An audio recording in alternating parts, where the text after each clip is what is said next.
Digital 410 Productions proudly presents the What's the Scuttlebutt podcast with your hosts Dodd Abernathy, Jeff Copsetta, and Henry Sledge. Most certainly none of the Marine officers on Peleliu received their commissions by ballot, nor did the $21 monthly pay of the young volunteer Marine privates come from some individual's bank account. But the aging survivors of the old breed, officers and enlisted men alike, will tell you they would have gladly voted to decorate and promote one of Peleliu's officers to whatever level of command he thought he was qualified to fill. His name was Paul Douglas. He was a captain, possibly the oldest in Marine Corps history to serve in that rank in frontline combat. From beginning to end, his wartime career was unique. Douglas, a distinguished and nationally renowned 51-year-old professor of economics at the University of Chicago, when he refused a direct commission to volunteer as a private on May 15, 1942. It took the personal intervention of Secretary of the Navy Frank Knox, a longtime admirer and friend, for the Marine Corps to waive its age limit and rigid physical standards to allow the rail-thin, white-maned, bispeckled academic to join up. Not only that, but Douglas demanded that he undergo the same rigorous, dawn-to-dusk training as any other recruit in the pine forest and swamps of Parris Island. The young men, mostly robust, hot-to-trot teenagers, were astounded by the determination and endurance of, in the words of one of them, this strange and marvelous old man who never complained and did his job as good, sometimes better, than the rest of our platoon. He asked of no favors from the crusty drill instructors, and if anyone offered, he no doubt would have unhesitantly said, "No thanks." To this day, no one else of Douglas's age has been accepted for Marine Corps recruit training, and is extremely doubtful that anyone accepted could make it through the brutal physical regimen, tough discipline, emotional stress, and purposely imposed hardships that were then, and still are, the trademarks of boot camp in the Corps. After proving to himself and countless doubters that he had the stuff to make a fighting Marine, Douglas accepted the captain's commission. It was the idea of the United States Marine Headquarters to post him in a comfortable, innocuous, safe stateside desk job. Secretary Knox again intervened, and Captain Douglas got his wish to join an overseas combat division. Little wonder that the ex-professor quickly became known throughout the division as Guna Din. He seemed to be everywhere on the island, always appearing when least expected and most needed. Eugene Sledge recalls an incident early in the battle when enemy artillery and mortar fire were creating havoc everywhere on the beach. An Amtrak carrying desperately needed water and ammunition clanked up to where his platoon was dug in a few hundred feet from the front. Our attack was called off late in the afternoon, and we were ordered to set up our mortar for the night. An NCO came by and told me to go with him and about 4 others from other platoons to unload an Amtrak bringing up supplies for Company K. We arrived at the designated place, dispersed a little so as to not draw fire, and waited for the Amtrak. In a few minutes, it came clanking up in a swirl of white dust. "You guys from K Company 5th Marines?" asked the driver. "Yeah, you got chow and ammo for us?" asked our NCO. "Yeah, sure have. Got a unit of fire, water, and rations. Better get it unloaded as soon as you can or we'll draw fire," the driver said as his machine lurched to a halt and he climbed down. The tractor was an older model such as I had landed from on D-Day. It didn't have a drop tailgate, so we climbed aboard and hefted the heavy ammo boxes over the side and down onto the deck. "Let's go, boys," our NCO said as he and a couple of us climbed onto the tractor. I saw him gaze in amazement down into the cargo area of the tractor. At the bottom, wedged under a pile of ammo boxes, we saw one of those infernal 55-gallon oil drums of water. Filled, they weighed several hundred pounds. Our NCO rested his arms on the side of the tractor and remarked in an exasperated tone, "It took a bloody genius of a supply officer to do that. How in the hell are we supposed to get that drum out of there?" "I don't know," said the driver. "I just bring it up." We cursed and began unloading the ammo as fast as possible. We had expected the water to be in several 5-gallon cans, each of which weighed a little more than 40 pounds. We worked as rapidly as possible, but then we heard that inevitable and deadly shh. 3 big mortar shells exploded, one after the other, not far from us. "Uh-oh, the stuff's hit the fan now," groaned one of my buddies. "Bear a hand, you guys, on the double," said our NCO. "Look, you guys, I'm going to have to get this tractor the hell out of here. If it gets knocked out and it's my fault, the lieutenant will have my can in a crack," groaned the driver. "You fellas need some help?" asked a Marine who suddenly appeared on the scene. Sledge and his comrades hadn't noticed him until he spoke. The newcomer identified himself. "I'm Captain Paul Douglas, the regimental adjutant. I am proud to be with you and the men of the 5th Marines." He wore green dungarees, leggings, a cloth-covered helmet like ourselves, and carried a .45 caliber automatic pistol like any mortar gunner, machine gunner, or one of our officers, Sledge remembered. But being in combat, there wasn't any rank insignia.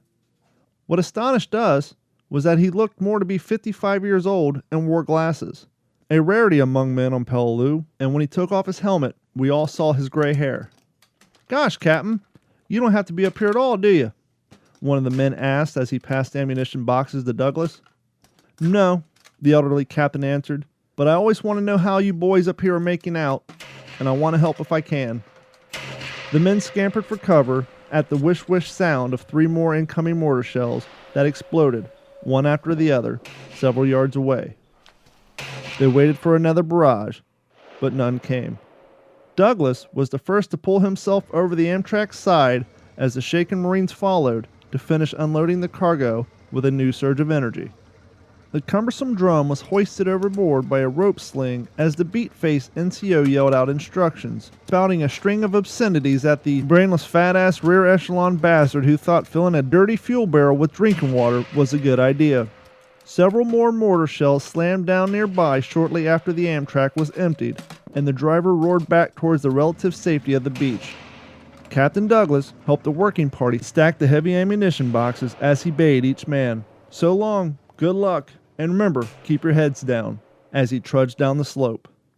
Sledge heard one of his buddies ask, "What's that crazy old gray-haired guy doing up here when he could be back at regiment?" The NCO growled, "Shut up, knock it off, you 8-balls. He's trying to help knuckleheads like you, and he's a damn good man." The storyline you just heard can be found in Peleliu, The Triagic Triumph by Bill D. Roth. What's up, everybody, and welcome to another episode of the What's the Scuttlebutt podcast, your favorite World War II based podcast, and we are back again. Hope you guys enjoyed that little intro about Captain Douglas. And joining us, as always, from Texas is Mr. Jeff Copsetta. Jeff, how you doing tonight, sir? Outstanding. Thank you. And as always, Mr. Henry Sledge. Henry, how you doing? Fantastic. And our special guest tonight, coming from parts unknown because show prep, I don't do any, and I forgot to ask. But you know her from Instagram as Sarah the History Chick, Miss Sarah Levy. Sarah, how you doing tonight, ma'am? I'm doing good, thank you. What parts of the world are you from? Where are you broadcasting out of tonight? Oregon. Oregon, fantastic. Beautiful, beautiful country. Mm-hmm. So Jeff and I came across you on Instagram, and we were talking before you came on, we love what you do with Instagram. A lot of people do Instagram. Most of it's photos, World War II stuff, reenactment photos, what have you, but you've taken a little different direction. For those listening at home and watching at home, explain to our audience how you got the idea for what you're doing on Instagram and how you come up with your content and exactly what you're doing. So my direction with my history page, I'm a very detail-oriented person. So when I share something that fascinates me, which is what I do, a lot of people post kind of the same stuff over and over again. I like to look for the very interesting stories, the unsung heroes, and all that type of stuff. And then the format of my posts, I do as much information as I can in there, and people love pictures and that type of stuff. So that's kind of where I went. And then I decided to start doing an Instagram live series called History Behind the Page, where I interview the people behind your favorite history pages, the YouTubers, everybody in history, just so you can get to know them a little bit more. And it's also a live Q&A, so you can ask them questions that your little heart desires. And that's kind of where my page is at. One of the things we like to, in a nutshell, one of the things we like to do on the podcast, when first time we have a guest on, is kind of get the background. How did you get into history, or where did it spark for you? Where did it all begin, really? Well, I think my first love of history started when I was in middle school. We were learning about the Civil War, and we played out the Civil War chronologically in class, and we split up the class into the North and South. And for some reason, I got picked to be Ulysses Grant and read what happened on that day in the class. And then we watched the movie Glory. And at the time, I was in the Matthew Broderick fan club, so I was so excited to see the movie. And then watching that movie, it just sparked my interest. And then it went all throughout high school. And then, after that, I started working in the local film industry with a bunch of other history nerds. And it just kind of, went from there. Also, my Opa served in World War II. He was a staff sergeant in the 4th Armored Division. So got a little passionate about that too. And kind of it in a nutshell. I was just thinking how the world is. I don't think I can't imagine a lot of schools would get away with playing Glory in school anymore. I just don't, at least the full uncensored version. Yeah, no, not nowadays. Not nowadays. I always thought Schindler's List should be required watching for seniors classes, but I don't think they'd be able to get away with showing Schindler's List in school. But I always thought Schindler's List should be required watch for senior history class. There's a lot to I be watched learned from Schindler's that. List sophomore year of high school, and again, times have changed since then, but it definitely wouldn't be appropriate now. But I do think that I agree with you on that one. So, absolutely, Jeff, you got any questions? Yeah, I'm kind of curious. So when we first linked up, one of the first posts I remember seeing was like, "What's your history jam?" or something like that, and you would answer, "Mine is World War II and now the Korean War." Right? Mm-hmm. Was that you that responded? So, we don't talk a whole lot Korean War on here, obviously, but no reason why we should. So I'm kind of curious, how did you fall in on kind of the Forgotten War? The Forgotten War, yes. I found a book at Goodwill called The Last Stand of Fox Company, and it just intrigued me. So I read it, and I learned about the Marines and the Battle of the Chosen and all this stuff, and it just sparked an interest. And now it's just, I didn't realize how intense the Korean War was. I feel like it gets skipped over a lot. People just go from World War II to Vietnam a lot of the time. Yes. And so it drew me in, and that's kind of where I started, like about 2 years ago, and now I've just been going with that. Well, that's interest. Awesome. Absolutely, because I know in the reenacting world, a lot of us will hear like, "Oh, that's post-war, that's probably Korean War or whatever." Like, it seems like things just lose their value because it's not World War II. Oh, it's Korean War stuff. Yeah.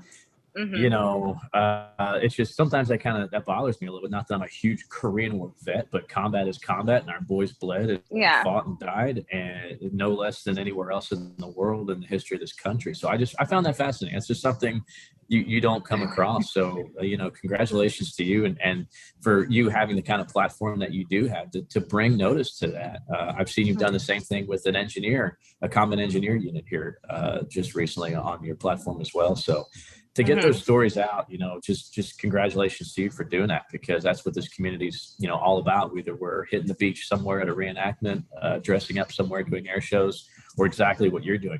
I love what you're doing. Oh, so thank you. Thanks. That's something we've discussed here on the podcast in the past too, is we've talked about it, and I think it'd be more and more poignant now just because of the availability of World War II veterans, is maybe we should start focusing on trying to find, do some interviews with some Korean War veterans and help shine the light on that. And it is true what Jeff was saying about it's kind of, they call it the Forgotten War for a reason. But the interesting thing about living history and the way we've seen it the last couple of years, the younger cats are getting older where, I'm seeing a lot of kids whose grandparents fought in Vietnam. So now they're doing Vietnam impressions. And so now when you go to these multi-timeline impressions, you'll have the few people who still, at least down here, most of the Civil War cats stick to the Civil War only, but every once in a while you'll see a few of them meander into the multi-timelines. And then occasionally you might have one or two World War I guys and a plethora of World War II guys. And now you're starting to see the Vietnam, and even I've actually seen some of these younger cats whose dads fought in the Gulf War and Iraq War, starting to try to track down that stuff and start to build those impressions out. So as the time, it's interesting how as the timeline goes by, the direct descendants of the people who fought in whatever combat, that's how those timelines start to form, because they want to learn more about their grandparents or what their father did or mothers did. And so it's kind of interesting to see how the hobby is just ever growing based on the age of the person participating. Do you do a lot of, I'm seeing the Instagram photo of you. Do you do have you toyed around with any living history at all, or do you primarily just do the, your version on Instagram and the video formats? Mostly just Instagram and the video formats. I haven't gotten out much. So haven't done much of the living history part. So now, as you were saying, 4th Armored Division, I see you have Staff Sergeant Jack Levy. Have you been able to find out a lot of his history, or is it just kind of what paperwork some of your relatives still have? Because I'm having that problem with my grandfather, who served in the European theater, but sadly, a lot of his paperwork was in that fire in what was it, Jeff, the mid-90s, where a lot of the paperwork got burnt up, and so in Indianapolis, yeah, like yeah. And so I didn't know if you're able to track down more information on him, or just based off what your family has. I have a lot of what my family has. I kind of just have his basic paperwork, his discharge papers, and everything. So tracking his step by steps has been a little bit difficult, but luckily I have some friends who love to do that and have helped me out with that. But the 4th Armored Division moved super fast during the war, so they didn't stay put too long. But I'm still trying to piece those together over the past 7 years, but it's slowly getting there. I have all his medals. I have all of his stuff that my aunt and uncle sent me. So we're still getting there. I want to know exactly where he was at what time, and it's slowly coming together. That's fantastic. Do you get a lot of messages from other women out there who are, I'm sure, thrilled to see what you're doing, but maybe wondering how maybe they can kind of get their voice out, or more interest into history and like probably what a lot of the women's contribution was to the war effort?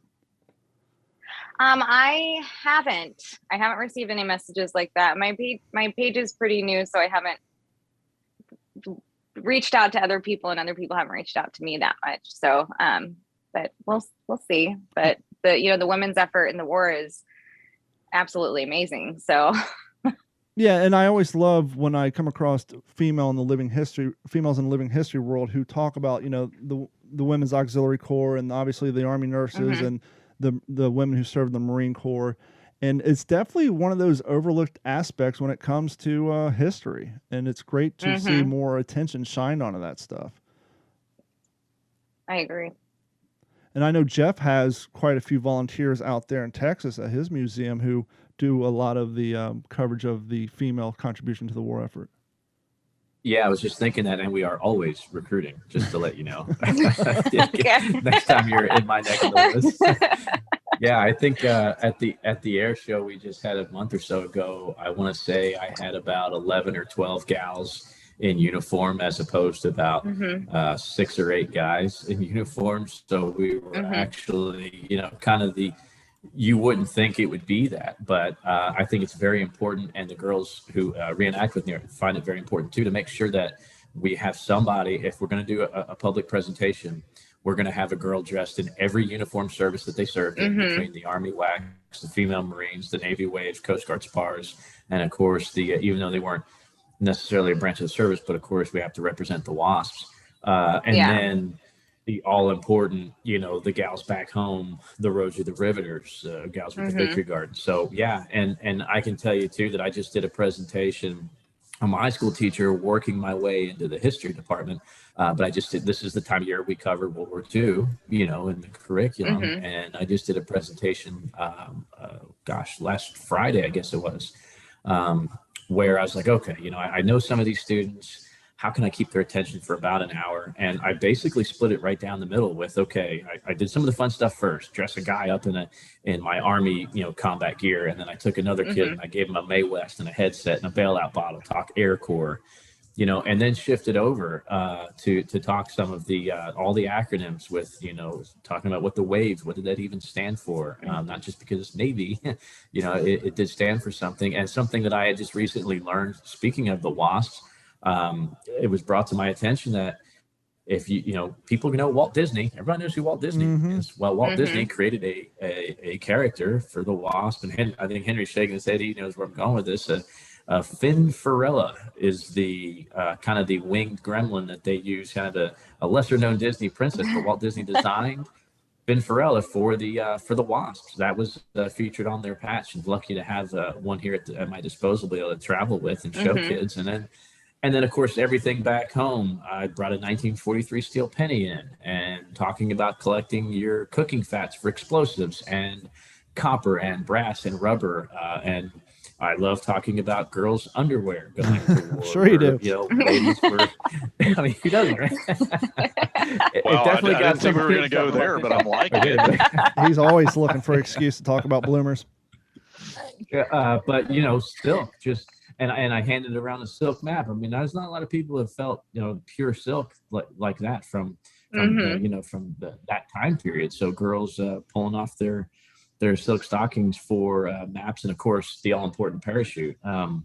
So yeah, it's great, and I think that's what really and Don, you really hit the nail on the head. If you haven't been contacted by female reenactors, you will, especially that picture of you in the wave uniform. You will, because it's a lot like the Korean War. It's kind of like, we just kind of footnote in history, but really not. So yeah, I can see that coming for sure. Jeff, and you would do an amazing job telling that story. Yeah. Hey Jeff, as a living historian and someone who is embedded in World War II as you are, and someone who's getting into the teaching realm, are you a little disappointed, or are you satisfied with the amount of pre-written curriculum in the history books on World War II, or have you found it's kind of minimum and you have to expand greatly on it? Not to put you on the table, but I just am. I think that's subject matter for another podcast. I don't want to take from Sarah's time on that one. Well, we have plenty of time. I'm actually interested. I want to hear the answer. Well, see, the good news is it sounds like they allow you to expand on it yourself by bringing in your stuff and adding to it. But I just didn't know the pre-written text, because I talked to a lot of people say there's not much there. It's just, here's these dates, here's the Allies, here's the Axis, and here's D-Day and Battle of the Bulge, and that's it.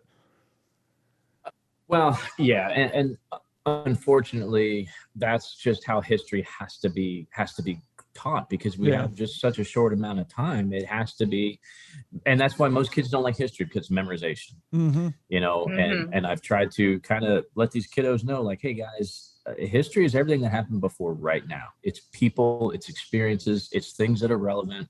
It's a domino effect. It's not what date and what person said that. It's really not, although that is how it's perceived, because you have to flip through a history book that's this thick and memorize. That's what makes it on the test. Going after a history bachelor program that I'm in now, as you get to a higher level of education, it's not that. It's how is it relevant? How is socioeconomics part of the game, and the politics and everything? So for high school kids, I just want to try to do the best I can and say, hey, remember that one line that you read in chapter 26 about World War II? Here, let me hand it to you. Put it on. Let's talk about that. It's just how it is. I mean, it's just the nature of the beast. That, especially if you're in a world history program, you're really glossing over American history. Now, I have heard from some of the guys in the history department I work with, that said, sometimes world history, we have a little bit more freedom to kind of, zone in a little bit more, not just a 30,000, foot approach to things. They can pull from certain things and really kind of zone in more. Whereas in the American history class, it's boom, boom, boom, boom, boom, boom. So you actually have more of that freedom in a world history environment than you do in the American history at the high school level. So I am excited to be able to take that and bring it a little bit closer, bring it a little bit more in focus. But the textbooks are what they are. They're just a tool. So, Sarah, out in Oregon, what are some of the main museums out in that area? Because I'm seeing some fantastic photos of like you in front of the Spruce Goose and you in front of the C-47s. And do you guys have a lot of museums out there? Or do you have to travel out of state to find some of the larger ones? So the main kind of history museum out here. So the one where I'm, that's at the Evergreen Aviation Museum. That's about 20 minutes away from me. Nice. So they have the Spruce Goose. They have a bunch of World War II. I mean, so much aviation history, and the Space Museum too, as well. And then besides the Historical Society in downtown Portland, there's really not that many museums. In Oregon, up in Washington, about 45 minutes away, there's the Pearson's Airfield Museum. That's early aviation, more World War I. But yeah, there's a few monuments here and there, but the Evergreen Aviation and Space Museum is really, really amazing. Yeah, I was looking at the photos. It looks pretty damn expansive. We kind of have a little segment on here where we talk about the latest books that we've been reading, and maybe we'll let you head it off. What's the one of the latest World War II based books that you just finished in your daily reading habits? Well, I haven't finished it yet, but it's D-Day of the U.S. Rangers and the Untold Story of the Macy Battery, the cover at Omaha. So I'm in the process of reading this right now. It was suggested to me from somebody on Instagram, and I have a habit of starting books and then buying another book and then starting that book and then not finishing the other book, and then I think that's a problem we all have. Like I think so too. I'm just not kidding. I've been reading this damn Pellew book for months now. Like every episode is like, so guys, what book you on? Because I'm a slow reader and I'm still on Pellew. Mm-hmm. But no, that Ranger story, I think they just made a documentary about that whole area with the Rangers and that gun emplacement. I can't remember what the hell it was. It came out a few years ago. I know they were working on it. I know they also came out with a short film too. Oh, really? Yeah. Jeff, what book are you reading, sir? Well, I was hoping you wouldn't ask me that, because I actually am not reading a World War II book right now. I finished Tales of Angels. That's the one I think I mentioned an episode or two ago, and I can't help it, guys. I'm a huge Hemingway fan. I couldn't help it. I got a hold of another one, and I don't know if our listeners probably know this, but I love reading about the bullfights and Hemingway's time in Spain. And there was a book that was published years after he had passed away called The Deadly Summer or The Dangerous Summer, about him and his wife returning to Spain in the 50s and seeing all these famous bullfights bullfighters, the matadors coming out of retirement and competing with some of the younger guys who thought they were slick. So not a help to our World War II listeners at all. Sorry. Although Hemingway has written some great books about combat in the First World War and in the Spanish Civil War, which, if you don't know anything about the Spanish Civil War, you should, because a lot of that stuff is very relevant to what ties into the Second World War. So my very first, I can tie this in real quick. My very first image that comes into my mind when I think of the Spanish Civil War is Picasso's Guernica, if you're not familiar with that. And that movement of that kind of surreal art really upset one Adolf Hitler, who was not accepted into the Vienna art school because, and Hitler was a great artist. He's an artist like me. I like to paint landscapes and stuff that's like freaking real, like, oh, cool, mountains and sunsets and trees. I can dig that. But at the time that he was trying to get on board there was artists like Picasso, for example, who were, whatever that is, that's just a different art movement. So yeah, some of the aircraft are very relevant. Of course, the Stukas and what they did in bombing Madrid, so there's some lessons there that you can read about the Spanish Civil War that definitely tie into the Second World War just a few years later. Henry, what do you got going on in your library this week? Right now, I am reading one of the part of the trilogy here, Samuel Hines, Flights of Passage, a Marine Aviator. I started that yesterday, really enjoying that. While we were at the beach, I read this by James M. Scott, Target Tokyo. Can you see that okay, or is it reversed? That looks good. Really good book, man. This guy is a heck of a writer, heck of a historian. He wrote another book that I have not read, and it's called Rampage, about Manila, the Battle of Manila in 45. And he and I actually were messaging on Facebook the other night. I had commented on something. He was doing a talk on the Doolittle raid, and I commented on it and said, "Hey, I loved your book." And he came back and said, "Hey, man, I loved reading your dad's book." And so, but he also wrote a book on the submarine war called The War Below, which he details 3 submarines, one of which is the USS Drum, which is just down the road from me in Mobile, parked by the battleship Alabama. Nice. So I got that book, looking forward to reading it. But right now I'm reading Flights of Passage by Samuel Hines. It's funny you brought the submarine, because I think it was like, 4 or 5 episodes back, I was saying, as I look across the studio, I have 1 or 2 submarine-based books, and that's something we don't really cover too much on this podcast. Maybe that's something we need to, speaking of overlooked areas of combat, that's something that we definitely need to look into and get into. Submarines do tend to sneak in under the radar. Yep, they're tricky like that.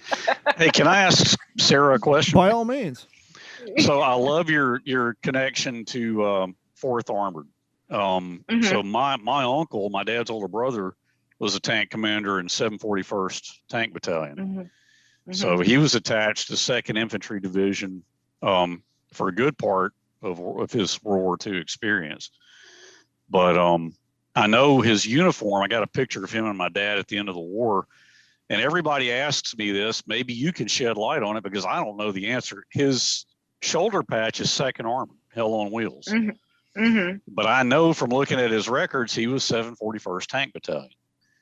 So do you think he just got shuffled over administratively into 2nd Armored at the end of the war? Because I've got pretty good records on where he was and what he did. Yeah, I think it's a possibility, because I know that in the 4th Armored, there was a lot of shuffling going on in regards to that with my OPA and a lot of the guys in his unit. So I honestly think that is definitely a possibility, but I don't have a definitive answer. That's just my personal opinion from everything that I've researched and kind of struggling to get everything all put together with the 4th Armored Division and everything with my OPA. So yeah, I'm actually zooming in on his photo, and sadly that left shoulder is just a smidge cocked to the back where you can't make out the division patch on his shoulder. So wait, here's another one. Yeah, nope, that one, I can't see the division patch either. I'd be able to shed some light on that as well. When there was a lot of times where guys were attached and detached, and as where the detachment of men comes from. Obviously, it's a French word used during Napoleon times. It's a French word that basically means you were detached from,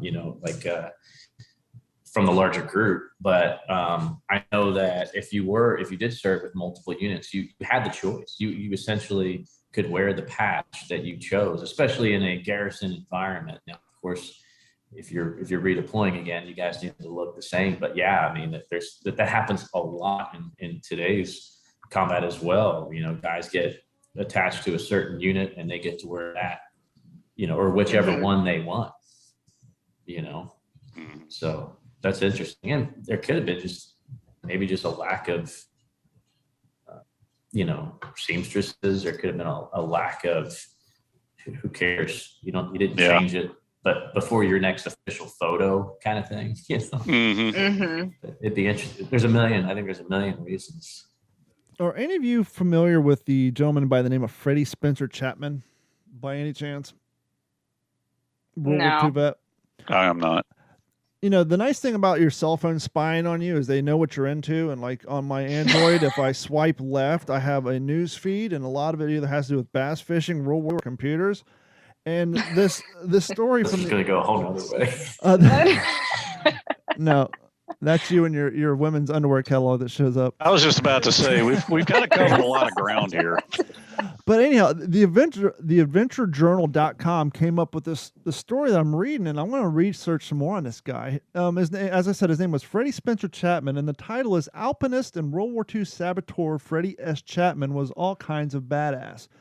And the whole first half of the story goes about talking about how he grew up, went off to school, traveled around the world. He was a mountain climber and did all these adventures and literally went everywhere. Went to the Himalayas and was climbing some of the smaller, lesser mountains than K2 and traveling all around. And then it fast forwards to World War II, and it's I had to highlight it. And just real quick,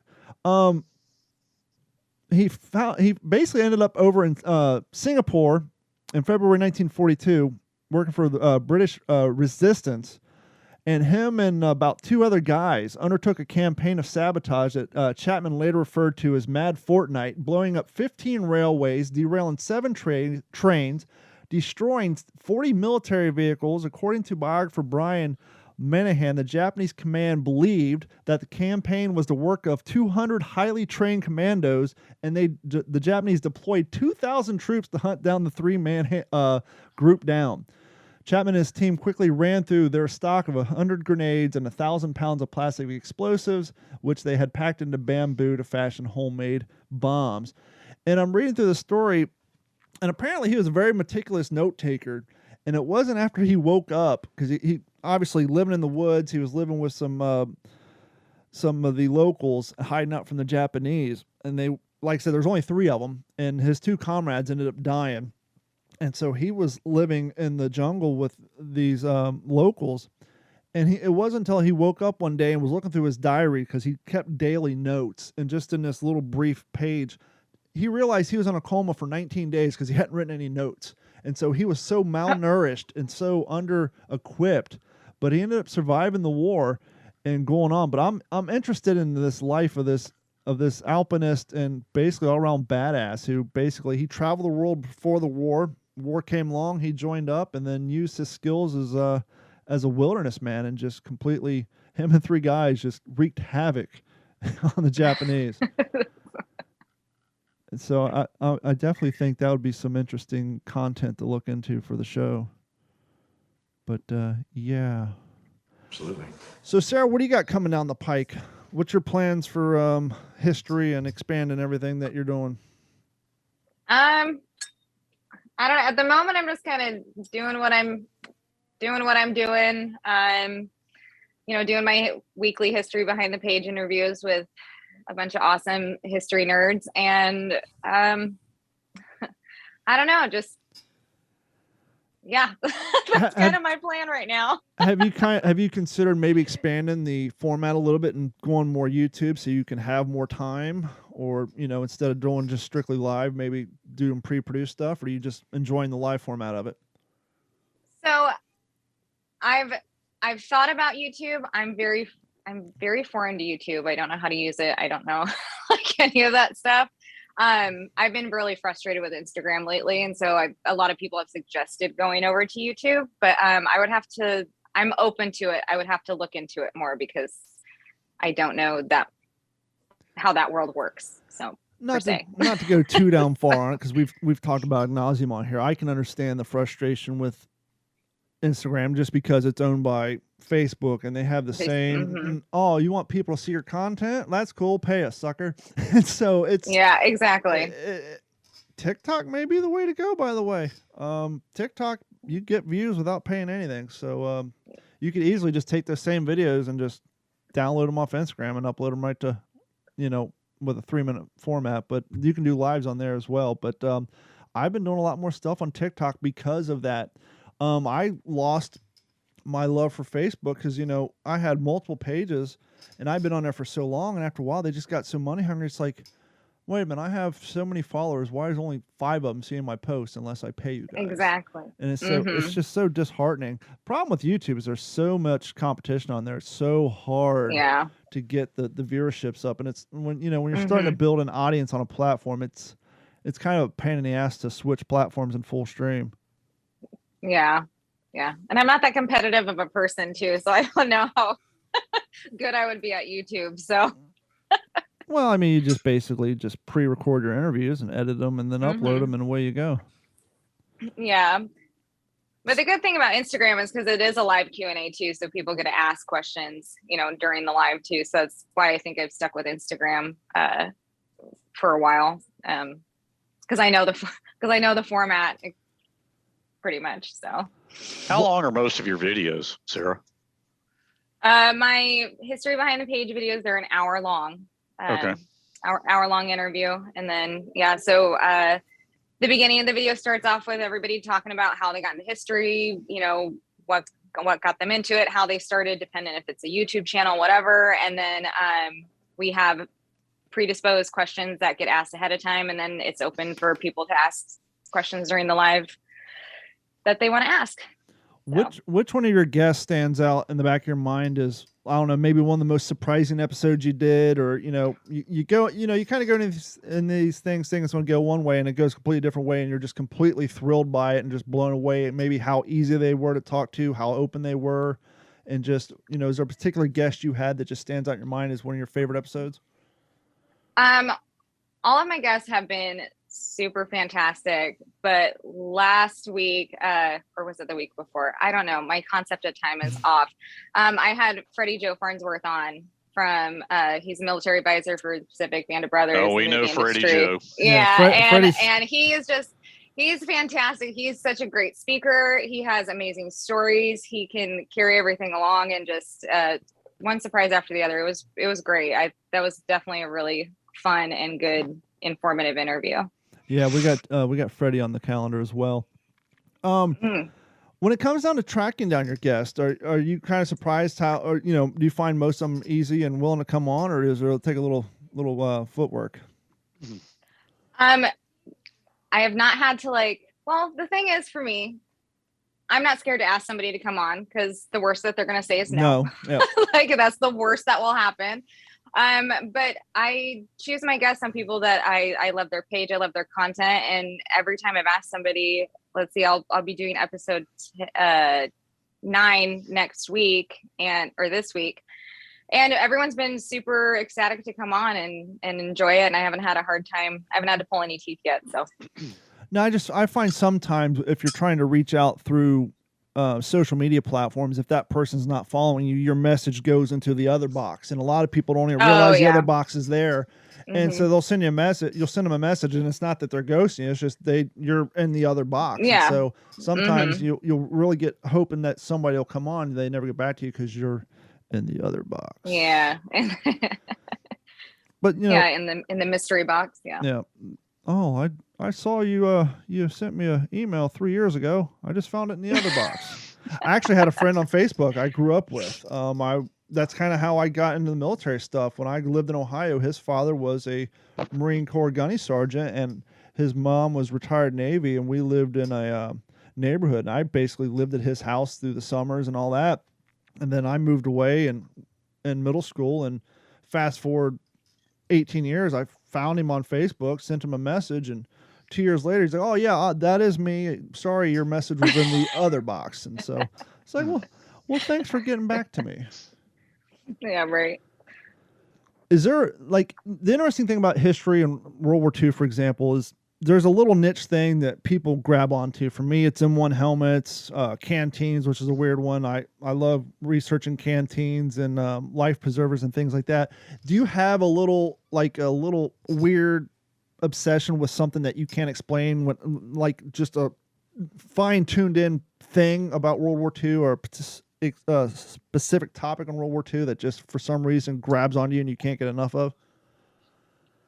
Like a time in history? Well, it could be a time, it could be a battle, it could be something as, like I said, something as weird as being fixated on, yes, canteens, or, in Jeff's case, women's underwear. I knew that was coming, Jeff. Don't worry. Yeah. We all did. I have a very odd fascination with the USS Indianapolis. Okay. And that whole story and everything. I don't know. I have no idea why, but I have the biggest fascination with that story. I swear my friends are sick. Yes, Sarah, we don't need to hear anything about the Indy anymore. You've talked about it enough, but I think it's kind of my one thing. I don't know why I'm so intrigued with it. It's funny you bring that up. I'm in the process of closing down my business, and I'm moving everything into my garage. And so I had a TV monitor that I used to have in my tech shop that I had nowhere to put. So I mounted it on the wall in my garage. And so I turned on Roku TV, and they have their live channel, right? It's just like basic cable.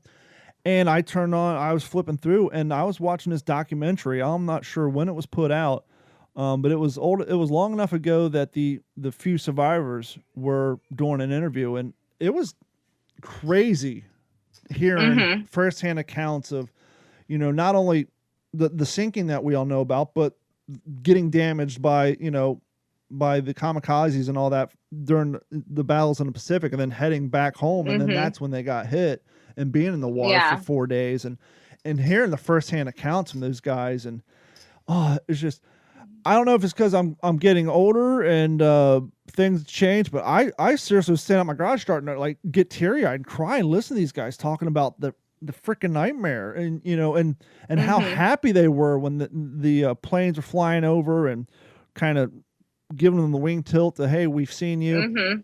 And one guy was talking about how he was in his life raft looking at one of the vessels coming up, and then next thing he knows, he's getting tapped on the shoulder because another craft came up behind him, and it's just, that story is just so damn heartbreaking. It's just, are you talking about the Indianapolis, Don? Yes. Okay. Yeah, it's a crazy story. There are one of the ships that helped end the war. I mean, they got sunk by carrying the key components to the atomic bomb, so that we could drop it on Japan. And so just the whole shuffle that happened with them missing for so long and everything, the story is just intense, and being in shark infested waters and being dehydrated and being badly burned, and nobody knew the Indy was missing. Nobody knew because there was very bad communication and laziness with the check-in, and it just, it's a very intense story. But that documentary you're talking about, it's called the USS Indianapolis. That documentary took 7 years to make. I can imagine, because and as you were saying, one of the survivors were saying, one of our guys got on board, and they're like, what ship are you from? He's like, the Indianapolis. Like, what are you talking about? We saw it heading off 3 days ago, or 5 days ago, or whatever, heading back to Hawaii. And as you're saying, no one knew. Yeah, and a lot of they didn't know because after they dropped off the components of the atomic bomb, they were supposed to go out and do training drills to start for the invasion of Japan. And because they were on a top secret mission, that's where the lack of, it wasn't shocking that they didn't check in, but it was, and the whole ending story with Captain McVeigh and the court martial and everything. It's a really tragic story for Captain McVeigh, and kind of not so great on the Navy's part. Well, based on the technology and the broadcast back then, when you're on a top secret mission, your radio silence, and so a lot of that stuff happens. I mean, we hear it all the time. But that was just. Go ahead, Sarah. Do you have a favorite book on the Indianapolis? Yeah, it's called In Harm's Way by Doug Stanton. Okay. It's really good. It's a super good book. That's the book that got me into the Indy. But he goes into grave detail about what the guys in the water went through when the ship got hit by the torpedoes and was sinking, and then also the rescue. And then they go into the details of Captain McVeigh's court-martial and the whole ending of it. And yeah, it's a good book. One of the things we don't think about, the survivors was talking about, after they spotted them and they started flying over and dropping supplies or dropping water kegs that were basically, the kegs were made out of wood, and some of them blew up. Could you imagine being in the water for 5 days, dying of thirst, and you're just seeing these gallons of water just blowing up in front of you? And then one guy said, they dropped these inflatable rafts. He's like, it took almost an entire day to figure out how to inflate the damn thing. So they got their survival raft in front of them, and they're literally trying to figure out how to get it open and get into it. Yeah. They had no strength, no anything. They were dehydrated, delirious. They were weak. They were injured. It was, it's one of the real heart-provoking stories is a survivor saying, one of the vessels pulled up, and it was about 300 yards away, and there was three of us. We survived all this time in the water, and we decided to swim for it. And I'm the only one who made it. He's like, it haunts me to this day that if we would have just stayed put and waited, chances are all three of us would have came out. But we were so weak that when we made that swim, that his two fellow survivors, they succumbed to their weakness and just drowned. Yeah, some also swam away from the ships when they were getting rescued and everything because they were so delirious and dehydrated that they just swam away. Yeah, that's sadly, I think most people in modern day, most of the information they have from that is the fictional made up story that's told during Jaws and the famous scene between the captain and the scientist. But yeah, that's just another one of those stories that just, I don't know, just like I said, I don't know if it's because I'm getting old, but I was literally in my garage about to cry. I was like, oh, this is too hard. I got to turn it off. But it's 7 years to make that. I can definitely see that. That was a well put together documentary. Yeah. But very informative. So that's the little thing that got stuck in your craw, huh? That's your one. That is the one thing. I have no idea why. It just did. But that's cool though, because and that's one thing I love about talking to historians is, everybody has that one, whether it's a battle, a scene, a vessel, or just everybody has their one little thing they hone in on, and they have all the or facts. their one movie like Henry and the Thin Red Line. I was waiting. I was waiting for the Thin Red Line. Sarah, we got to ask you. Maybe this will be a new thing we do on every single episode. What's your opinion on the Thin Red Line? We're going to get Brian Dimitrovich back on here and talk about that. This is a hot debate in history nerds alike. They either love it or they hate it. I think it's a fine movie. I don't think it's not anything epic. I don't think it's awful. It's an enjoyable movie. I don't know. That's just my opinion on the movie. What did you say, Sarah? I've tried to tell these guys I didn't like it when I first saw it. The music grew on me, and then I grew to like it. Then I'm like, well, it is filmed on Guadalcanal, which is kind of cool. Yeah. But we discuss this every time because my two buddies here love to talk about it.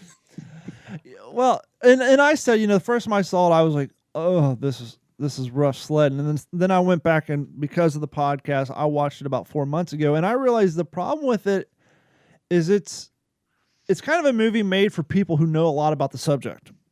When I first saw it, I didn't know anything about the subject. I just liked war movies, and it made no sense to me. And now that I know a little bit about Guadalcanal and about the subject matter, it made more sense. But I think, I don't know, there's just a lot there that just didn't land, I guess. But I'll try to move the conversation along past the Thin Red Line. Sarah, I love that you're out there doing what you do. I think it's great. Thank you. Oh, thank you.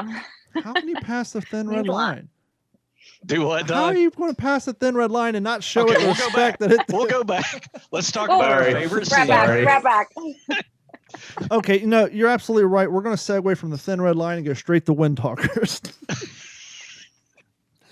How'd you feel about Wind Talkers, Sarah? I think Nicolas Cage needs to not make war movies. Yeah.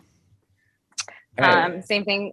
But the one he made about the Indianapolis, it's not a bad flick. Uh-oh. Let it go, Sarah. Go there. No, you can go there. Trust me, Nicolas Cage doesn't listen to the What's the Scuttlebutt podcast. You're not going to get... Oh, he doesn't? Oh, darn. So let's hear your... What was the name of the movie he made on the Indianapolis? U.S. Indianapolis Men of Courage. Wow, she even has the subtitle to the movie. She says it. Is it pretty old? She owns the director's cut. No, it came out like 3 years ago. Oh, wow. I don't know. COVID timeline. Hold on, maybe like 4 years ago, something like that. It's older than that. I thought. And maybe again, everyone forgettable. Nick Cage as Captain McVeigh, worst casting ever. 2016. Worst casting ever. But also, here's the thing. That's a bad poster too. Oh, that poster's horrible. I'm looking at it online. 2016. 2016. Okay, so my perception of time is way off.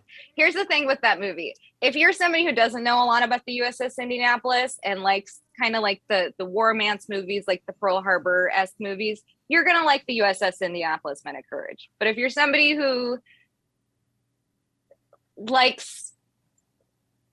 knows more a little bit about it, you're just not going to, you're going to find a little. I think that's the case with just about any World War II or military movie. Yeah. I really do. I mean, because there has to be the entertainment aspect. They got to stretch of it course. through. I totally agree with that. But yeah, I mean, it's military. So. The only other recognizable name I see on there, which did a great job in Pearl Harbor, was Tom Sizemore, and he was a great in Saving Private Ryan. But Tom Sizemore is the only other recognizable name on that I can see on. He was in that. Yeah, he was in the Indianapolis. I guess they caught him in between prison sentences or drug rehab. Was there like a romantic storyline? Because I'm seeing there's Emily Tennant played Clara. Did they go like the Pearl Harbor route where they put like a love interest into there as well? It wasn't like a super love story, just some lovely ladies in there. But yeah, it wasn't as romance as Pearl Harbor was. Are you trying to tell me a World War II movie filmed and directed by Mario Van Peebles didn't set the world on fire? Come on, man. I was just looking at Mario. I'm like, wait, Mario Van Peebles? Heartbreak Ridge, man. He was great in Heartbreak Ridge. Yeah, until Gunny ripped his earring out, threw it on the floor. Oh, that was one of those movies that was heavy on rotation when I was a kid on HBO. We lived at Rickenbacker Air Force Base. My brother was in Civil Air Patrol. We used to go on the base, get haircuts and all that stuff. And we as kids, we would just watch, and during the summertime, watch Heartbreak Ridge, and then just Heartbreak Ridge and Iron Eagle. That's where it was when I was a kid. Yes. We would just run around the base, and we would actually go to the PX and buy old M1 helmet liners and gas bags, and I had like a toy M16. We would just run all over that damn base. Not the base, but the residential area, just playing guns all day and just watching Iron Eagle. And we used to jump out of trees and pretend to be paratroopers and all that stuff. But Iron Eagle, what was the other movies? Heartbreak Ridge. What was the other Air Force movie? Not Iron Eagle, obviously Top Gun, but I guess Iron Eagle would have been the poor man's Top Gun. Oh, Chappie. Yeah. Chappie. Wasn't there one called Flight of the Intruder? Yes, I think that's what it was. I never saw it. Yeah, that's a good one. Hey, have you guys? No. We were really getting in a rabbit hole here, but there's nothing wrong with going down the rabbit hole. The final countdown. Do you remember that movie with Martin Sheen? Yes. Yeah, I remember it well. I thought that was so cool watching that when I was a kid. That was a neat flick. I mean, obviously a real stretch, but so storyline basically the aircraft carrier modern day, and when I say modern day, I guess it's probably mid 80s, I guess, somewhere in there. Final countdown, 1980. Maybe 70s. Is this the time traveling one? You make it sound so negative when you say that. Is this the time traveling one? Yes, the aircraft carrier got to 88 miles an hour and then left a big old trail of fire. The 1980s aircraft carrier USS Nimitz is departing naval station from Pearl Harbor for a naval exercise in the mid-Pacific Ocean. The ship takes on civilian observers, warns Zelensky. The system analysis, blah, blah, blah.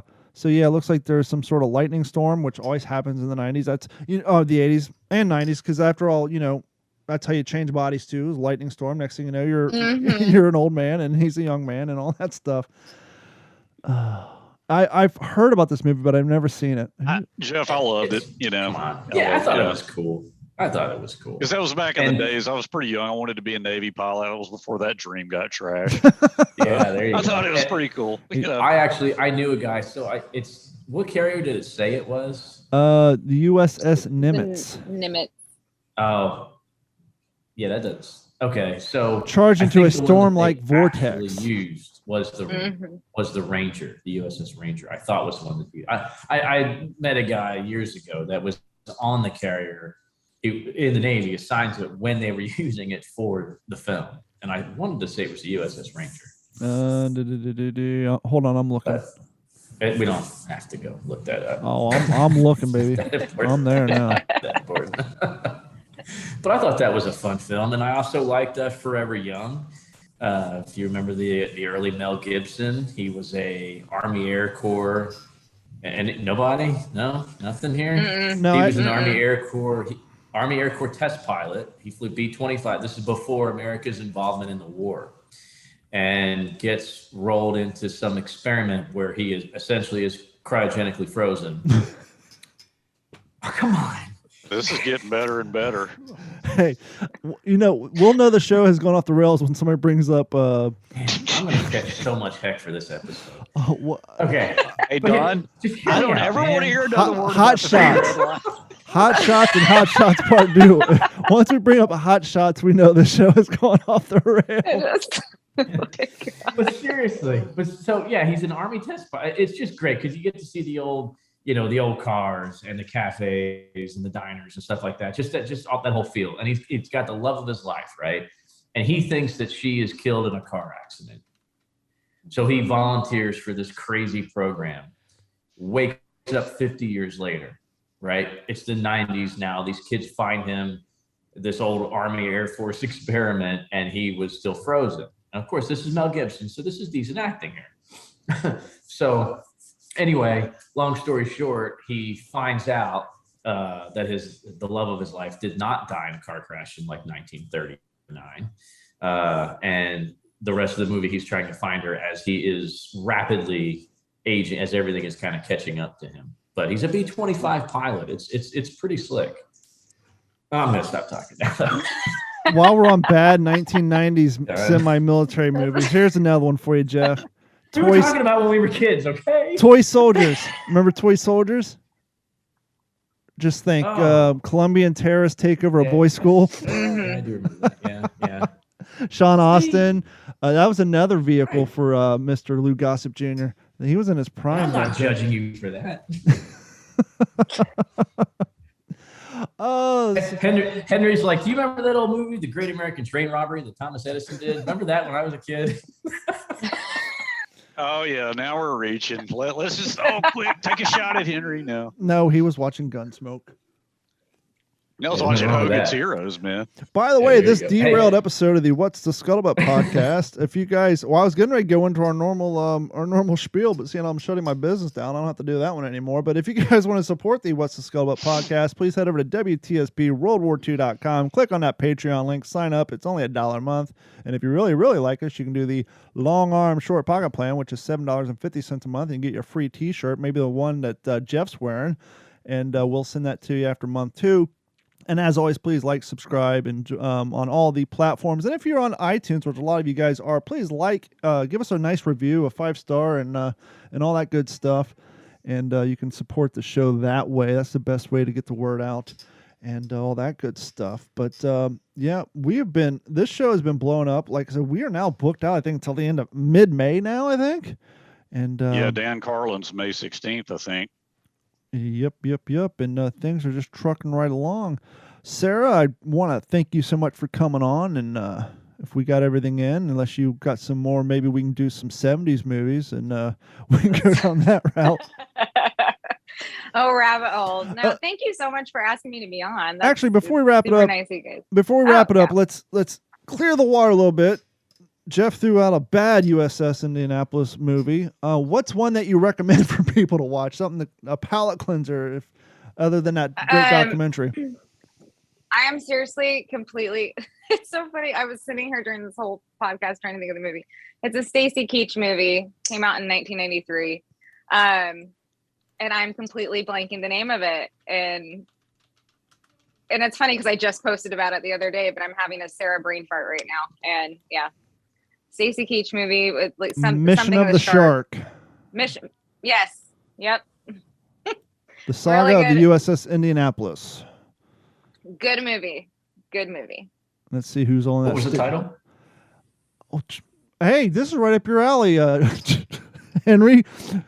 Richard Thomas, otherwise known as John Boy from the Walton family. John Boy, the Waltons. He was in that. Yes, it's called Mission of the Shark, the Saga of the USS Indianapolis, featuring Stacy Keach, Richard Thomas, Don Harvey. Let's see who else. No, Steven Landsberg's in there. Gordon Clapp. Oh, Dale Dye. That guy's been in everything. Good old Dale Dye. William Jordan, Joseph Cadbury. But yeah, it looks like the main cast is Stacy Keach as Captain Charles Butler McVeigh, and John Boyd plays Lieutenant Stephen Scott. And so that's one we'll have to put on the list. And once, okay, well, that doesn't count. IMDb gives everything a 6.3. Let's see what the official Rotten Tomatoes scores. Oh, maybe that's something we could do real quick. We'll do the Rotten Tomatoes on all these movies we just listed, or at least this one. Let's see. IMDb rating is so off. Yeah, everything's a 6.3 because they don't want to offend anybody. Why is that not showing up? I don't even think this one's on there. It's got to be on there. No. No. Here we go. Mission of the Shark, 1991. More details. No rating on this yet. Yep. IMDb ratings are meant to tell you what you want to hear. Yeah. What was the one? Literally. What was the one we didn't want to watch? Which one? The one we didn't want to watch. The Nick Cage. Oh, USS Indianapolis Men of Courage.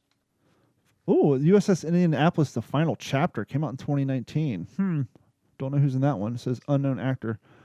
USS Indianapolis, The Legacy, 2015. Have you seen that one at all? I am not sure. I'm not sure.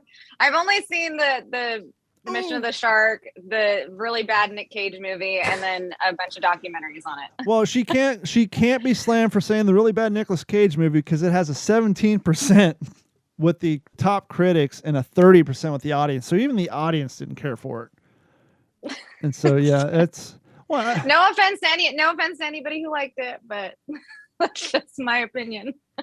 You mean the 30% of the people who actually like the movie? Yes. Well, what are you going to do? It is what it is. Yep. So, why don't you throw out real quick, Sarah, as we always do, we're going to put a link to your Instagram page and any of the other media pages on our website, WTSPWWII.com. So for those of y'all listening at home, you can get the links there. But do you have anything else you want to plug before we wrap up this episode? No, I think that I'm good. We always save Henry for last because he always has a grocery list of things he's got going on. How about you, Jeff? What do you got coming up? Oh, you're talking to me? No, I said we save you for last because you always have a grocery list of plugs. I said, Jeff, what do you got coming up? Oh, me?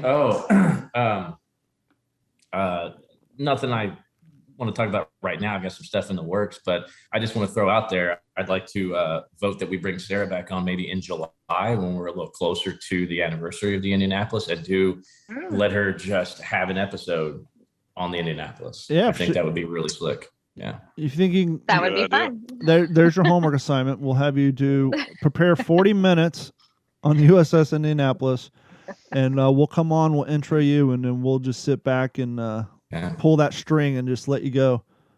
And then we'll just pop in every few minutes with a question. Like, were there any bad movies based on that event? Things like that. Leave that part out. Okay, Henry, what do you got coming up, sir? The only thing I'm going to plug, the show I did with Preston Stewart on War Stories uploaded today. Yeah, I saw that online. So, yeah. I'll have to check that out. I take it that went really, really well. Yeah, it was a good conversation. I did listen to it. I am getting thoroughly sick of the sound of my own voice. I used to listen to my podcast as a form of air check just from the years I work in radio, but I'm the same way you are. It's like, I just can't do it. Well, I listened to it because, okay, what do I do that I need to quit doing? And, but yeah. But it was a good conversation. Line, but other than that, you're good to go. Nice guys. What did you say? I said talk about the thin red line, but other than that, you're good to go. No, we did not talk about the thin red line. No, you said what's the thing you need to stop doing? I said talk about the thin red line, but other than that, you're good to go. Well, I think, ladies and gentlemen, I have nothing going on. It's so sad. I'm looking at my disheveled jump boots. My World War II living history season came to an abrupt stop after my event in February because on both of the insoles of my jump boots, because they're like 8 years old, the stitching broke just enough that I think if I get back into them, I'm going to have a complete blowout. And our Red Wing boot repair shop closed down here, so I'm looking at these poor boots. I may be sending them to Texas. I'm sure there's some fine boot repair people out there, but I don't have a lot in the living history realm to talk about this season because unless I do a Marine Corps event, which there aren't very many of them, I can't do any Army impression right now unless I do barefoot. But so it's been a sad, slow living history season for me, but hopefully that'll change next year. I'll throw this out to you. Real quick. I for here at this museum, I'll be sending you guys some pictures because I've never seen a set of these in person. I just took into the collection yesterday a guy. They were his father's LSO paddles from the USS Corregidor. Wow. You know what I'm talking about? The landing safety officers bringing the aircraft in on carriers. He was on the Corregidor. He was a trained Navy pilot, but also an LSO. And his son gave me his LSO paddles to put on display here, and a very large official U.S. Navy photo of his dad, and then the LSO standing in front of him with a different set of paddles, but a very clear picture of his dad on the edge of the USS Corregidor, which he said he remembered watching the USS Liscombe Bay go up in flames during Operation Galvanic. And of course, I think the Liscombe Bay is probably most famously known because that's the ship that took Navy Cross recipient Dory Miller down, made famous from what he did at Pearl Harbor. So really interesting artifacts. Like I said, I have never seen LSO paddles before. That's pretty cool. I don't think I've ever seen them I'll be posting some pictures. I'll send to you guys. The Corregidor, was that like a late war carrier? Well, it must have been a carrier escort. It's obviously not a fleet carrier, but yeah, I mean, if he was on the Corregidor at Operation Galvanic, that's November 43, so that's pretty much mid-war there. But I'm assuming definitely a CVE class, but yeah, just something interesting that came in here just the other day. So. You know, we're talking about getting free T-shirts by signing up for Patreon. You don't have to get a free T-shirt. If you want a sweet-ass T-shirt like the one Jeff wears, or I still love our K-Ration shirts. I think those are the cool ones, too. I got to finish making we have, breakfast and lunch. We don't have the dinner one. But we have a whole plethora of What's the Scuttlebutt podcast T-shirts available on our website. So just go to WTSPWWII.com, and somewhere on there you'll see Actually, I think there's a merch link at the top. If not, you'll see an icon of a T-shirt floating around on there somewhere. But yeah, just click on there.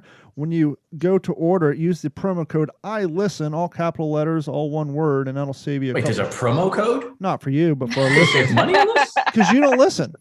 You have to use the promo code ILISTEN, and clearly you don't. Jeff, you have the one I have. I had to pay for it too. So.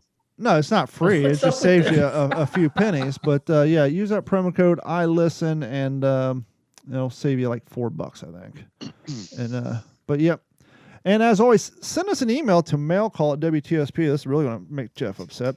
And maybe we'll send you some free stickers, everybody but Jeff, because he's been asking for them.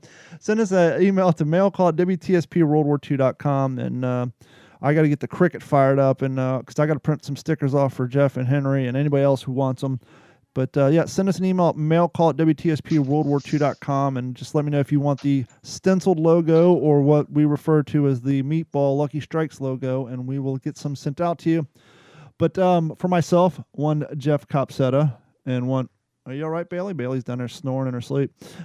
Jeff Copsetta, Henry Sledge, and Miss Sarah. Thank you so much for coming on, and we will talk to everybody next week. And same bat channel and same bat time. That's copywritten, so I just got ourselves a cease and desist. This has been a Digital 410 production.